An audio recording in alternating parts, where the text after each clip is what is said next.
Hello বন্ধুরা, তোমরা সবাই কেমন আছো? আমি কল্পনা। আমি আজকে আবার রান্না করছি শাক। শাক আর শাক, এই শীতকালে আমার বাড়িতে বেশিরভাগ শাক, কেননা আমি শাক খেতে খুবই ভালোবাসি। আর শাকটাকে এরকম করে রান্না করলে আমাদের বাড়িতে সবাই খেতে ভালোবাসে। আর ভাজা করেও খাই, কিন্তু চিংড়ি মাছ থাকলে এরকম করেই খাই বেশিরভাগ। কালকে রান্না করেছিলাম পালং শাক দিয়ে চিংড়ি মাছ দিয়ে, হাটের থেকে এনেছিলাম।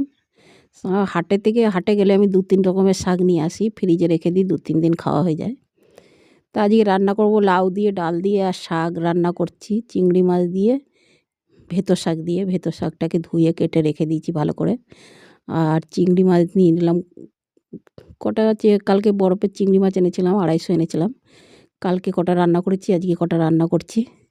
তা চিংড়ি মাছ দিয়ে প্রথমে তেলটাকে গরম করে আমি দিয়ে দিলাম রসুনটাকে লাল লাল করে ভেজে নিয়ে, রসুন আর লঙ্কা, তারপরে চিংড়ি মাছগুলোকে ওই তেলের উপর দিয়েই ওইগুলোকেও ভেজে নিলাম বেশ লাল করে, সময় নিয়ে একটু ভেজে নিলাম।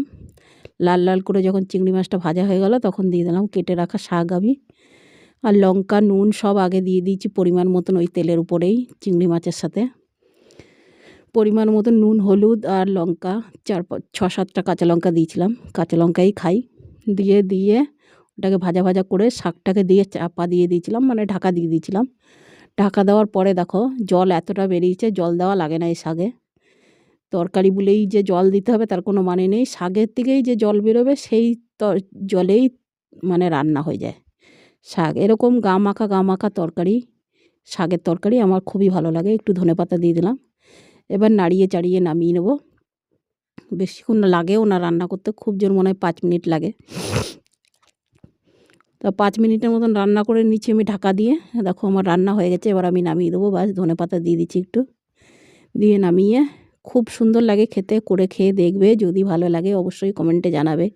আর বন্ধুরা, তোমরা যদি একটু কমেন্ট করে ফলো করে আমাকে পাশে থাকো, তাহলে রান্নাগুলো দিতেও ইচ্ছা করে যে না, কষ্ট করি তা আমার স্ট্যান্ড নেই, হাতে করে করে যেটুকু পারি দেখাই তোমাদের।